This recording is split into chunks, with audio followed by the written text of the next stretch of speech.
নমস্কার বন্ধুরা, সবাই কেমন আছেন? আশা করি খুব ভালো আছেন। আপনাদের আশীর্বাদে আমিও খুব ভালো আছি। কাকুলি ব্লগে আপনাদের স্বাগত জানিয়ে আমার বৃহস্পতিবারের ব্লগ শুরু করে দিলাম। সকালবেলায় চলে এসেছি বাগানে। দুদিন ধরে তো খুব রোদ উঠেছে, জল দিয়েছি। বাগানে জল দিয়ে আপনাদের দাদা কটা সিম পেরে দিল। আবারও না 4-5টা সিম হয়েছে। আমার হাত তো যাবে না অত উঁচুতে, তো দাদা পেরে দিল সিম। আর এখানে দেখুন আমার মেয়ে বলছে দুটো ভেন্ডি হয়েছে। ও ভেন্ডি পারবে, ওর গায়ে শক্তি নেই, ভেন্ডিটা পারতে পারলো না। কাঁচি আবার নিয়ে আসলো, তারপরে ভেন্ডিটা পেরে দিচ্ছে। ও আজকে ভেন্ডি পারবে। আজকে বৃহস্পতিবার, আজকে আর পরীক্ষা নেই। কাল শুক্রবার, বৃহস্পতিবার স্টাডি লিভ দিয়েছে, শুক্রবারে হিন্দি হয়ে ব্যাস আপাতত পরীক্ষা শেষ। আবার পুজোর পর পরীক্ষা হবে। তো চলুন, ভেন্ডিটা ধুয়ে ডালের মধ্যে দিয়ে দিলাম। এবার ডালটাকে সেদ্ধ হয়ে গেছে, ডাল ফোড়ন দিয়ে দিই। দুটো ভেন্ডি তো কি আর কোথায় কি দিয়ে রান্না করব, ডালেই ওই জন্য দিয়ে দিলাম। যখন ডালটা হয়ে যাবে তো ডালের মধ্যে না ভেন্ডি সেদ্ধ দিলে দেখবেন খেতে কিন্তু ভালোই লাগে। যেহেতু নুন হলুদ সব ভেন্ডির মধ্যে ঢোকে, এই ভেন্ডি সেদ্ধটা খেতে কিন্তু খুব ভালো লাগে। যেহেতু গোটাই দিয়েছি আমি, এটা ভাঙবেও না আর লোদও হবে না। তো আজকে ডাল বানালাম ধনে পাতার ডাল। অনেক দিন পর আজকে ধনে পাতার ডাল বানালাম। এই শীতকাল আসলে পরে আমরা ধনে পাতাটা এবার মাছে খাবো, ডালে খাবো, সবেতেই ধনে পাতাটা খাবো। শীতকাল চলে গেলে আর খাবো না ধনে পাতা। তো হয়ে গেছে আমার ধনে পাতা দিয়ে ডাল। এইবার মাছ ভেজে নেব। মাছ এনেছে দাদা বাজার থেকে। মাছ এখনও ধোয়া হয়নি। মেয়েটাকে খাওয়াবো বলে সকালবেলা বলেছে মেয়ে আজকে ভাত খাবে, তো তার জন্যই ভাত দেব বলে ডাল তো আমার হয়ে গেল। মাছ ভেজে ওকে ভাত দিয়ে দিই, তারপরে মাছ ধুয়ে রান্না করব। তো আজকে মাছ রান্না করব ভোলা মাছ। বাজার থেকে এনেছে ভোলা মাছ আর রুই মাছ। আর মাছ ভাজলাম, একটু কালো জিরে দিলাম আর কয়েকটা কাঁচা লঙ্কা চিড়ে দিয়ে দিলাম। এইভাবে মাছ ভেজে বন্ধুরা একবার খেয়ে দেখবেন গরম ভাতে, অসাধারণ লাগে খেতে, খুব খুব টেস্ট লাগে। আমি দেখেছি অন্যভাবেও তো ভেজে খেয়েছি, শুধু মাছ ভাজে আমি খেয়েছি, কিন্তু এই তেলটার মধ্যে একটু লঙ্কা একটু কালো জিরে দিলে পরে, এই তেলটা দিয়ে ভাত মেখে এই মাছটা দিয়ে খেলে পরে মানে কি বলবো আর, অসাধারণ খেতে লাগে।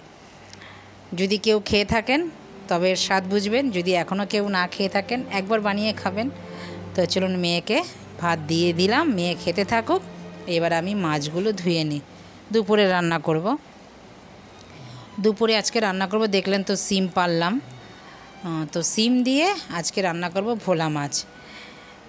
শীতকালেই সিমটা হয়, কিন্তু আমার গাছে এখন কিন্তু প্রত্যেক সপ্তাহে 6টা 7টা করে 8টা করে সিম কিন্তু আমি বেশ পেরে নিচ্ছি। তো আমি ভাবতেও পারিনি যে এত তাড়াতাড়ি সিম হবে। এখনও কিন্তু বাজারেই সিম দেখা যায়নি আজ পর্যন্ত। তো আমার গাছে কিন্তু প্রত্যেক সপ্তাহে হচ্ছেই সিম। আমাদের 3 জনের জন্য, মেয়ে তো খায় না সিম, 3 জনের জন্য হয়ে যায়। তরকারিতে দিলে বেশ ভালো মতনই হয়। সিমগুলো বেশ চওড়া চওড়া আর বড় বড় সিম। ভিডিওতে কতটা দেখাতে পারি আমি জানি না, কতটা লাগে। তো একটা প্রেশার কুকারে, যেই যে ছোট্ট প্রেশার কুকারটা যে আমার আছে, ওর মধ্যে কিছু পেঁপে সেদ্ধ করে নিয়েছি, মানে ছোট ছোট করে কেটে, কাটা আর কি দেখাবো, সবাই কাটতে জানে।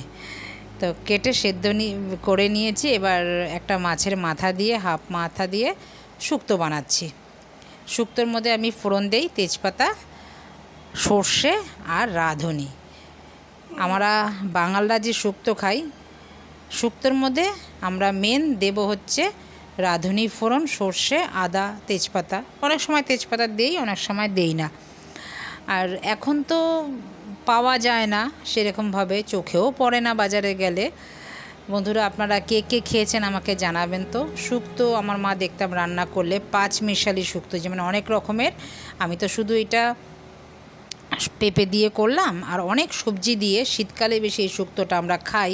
আমার মা বানাতো হেঞ্চার ডাঁটা দিয়ে, হেঞ্চার ডাঁটার যে গন্ধটা যে এতটা ভালো লাগতো না, মানে কি বলবো। আমার মায়ের শুক্তো হাতের মানে রান্না, ওটা আমার মাঝে মাঝে এখনও যেন আমার নাকে আসে আর খেতে ইচ্ছা করে, কিন্তু আমাদের এইখানে সেই হেঞ্চা পাতা পাওয়া যায় না।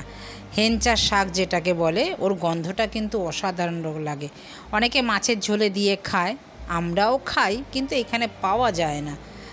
যদি কোনো দিন আবার পাই, এগুলো সাধারণত গ্রামেই পাওয়া যায়, তো আমি যদি শুধু পাই আবার কোনো দিন, তো আমিও দেখাবো আপনাদের হেঞ্চা ডাঁটা দিয়ে কিভাবে শুক্তো রান্না করে।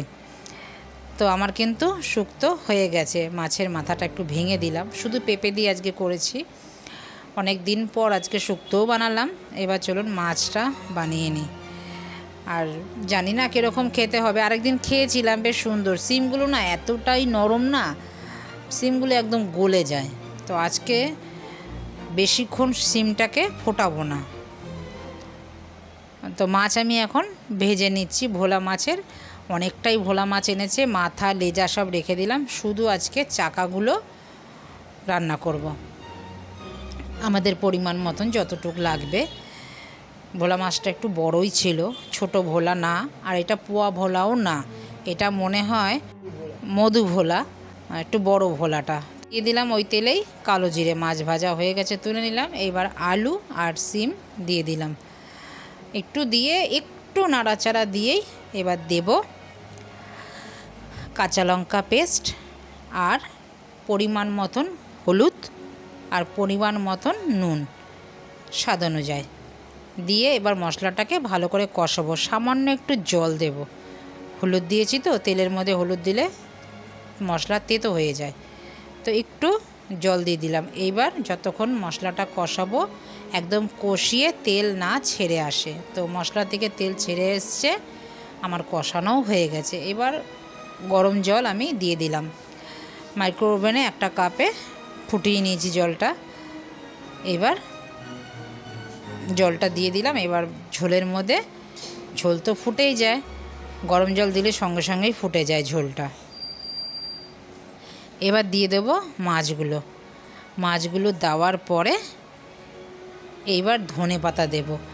এই শীতকালে বললাম না, আমরা শীতকালে প্রত্যেকটা মাছেই আমরা এইভাবে রান্না করেই খাবো, এই পুরো শীতটা। আবার শীত চলে গেলে আবার ধনে পাতাও খাওয়া বন্ধ, সিম তো পাবোই না। আর এখন বেশিরভাগ মাছ তো হবে ছোট ছোট মাছ, শীতকালে দেখবেন ছোট ছোট মাছই বেশি পাওয়া যায়। আর শীতকালে তো খেয়ে মজা। শীত এখনও আসেনি, তো বলছি শীতকালের সবজি কিন্তু বাজারে উঠতে আরম্ভ হয়ে গেছে। সিম ছাড়া এখন কিন্তু বাঁধাকপিও দেখছি, ফুলকপিও দেখছি, তারপরে সবই মোটামুটি এখন উঠছে আস্তে আস্তে শীতের সবজিগুলো। সিম এখনও ওঠেনি, তো সিম আমার গাছ থেকেই নিয়ে নিলাম। তো আমার কিন্তু মাছের ঝোল হয়ে গেছে। এবার কিছুক্ষণ ঢাকা দিয়ে মাছটা সেদ্ধ হওয়া অবধি ওয়েট করব, এই 5 থেকে 7 মিনিট। এবার হয়ে গেছে মাছের ঝোল। দেখুন কি সুন্দর দেখতে হয়েছে, খেতেও কিন্তু অসাধারণ লাগবে। আপনারা যদি এইভাবে খান তো এর স্বাদ বুঝবেন, আর যদি না খেয়ে থাকেন আপনারা এইভাবে, বাঙালির রান্না যাদের ভালো লাগবে তারা এইভাবে খাবেন। বাঙালরা কিন্তু এইভাবেই রান্না করে খায়। তো চলুন, এবার রান্নাবান্না তো কমপ্লিট হয়ে গেছে, দাদাকে ভাত দিয়ে দিই। দাদা খেয়ে বেরিয়ে গেলেই আমি আজকে আবার আমার রান্নাঘরটা পুরো পরিষ্কার করব। পুজো তো চলে আসছে সামনেই, পুজো বেশি দিন আর পুজো বাকি নেই, আবার ঘর পরিষ্কার করতে হবে। এমনি তো ঘর প্রতিদিনই পরিষ্কার করি, কিন্তু পুজোর সময় আবার সব আমাদের মাঠ থেকে দেখে এসেছি, সেটা আমিও করি। এই রান্নাঘরের যত কন্টেনার আছে এগুলোকে ধোবো। আবার পুজো আসছে, একটু মুদি সদা একটু বেশিও তুলতে হবে, তো তার জন্যই আজকে সব ধুয়ে রেখে তারপরে মুদি সদাই তুলব, তুলে আবার জায়গাটা জায়গার মতন রাখবো। আজকে রান্নাঘর পুরো পরিষ্কার করব, রান্নাবান্না করে একটু নিজেও খেয়ে নেব।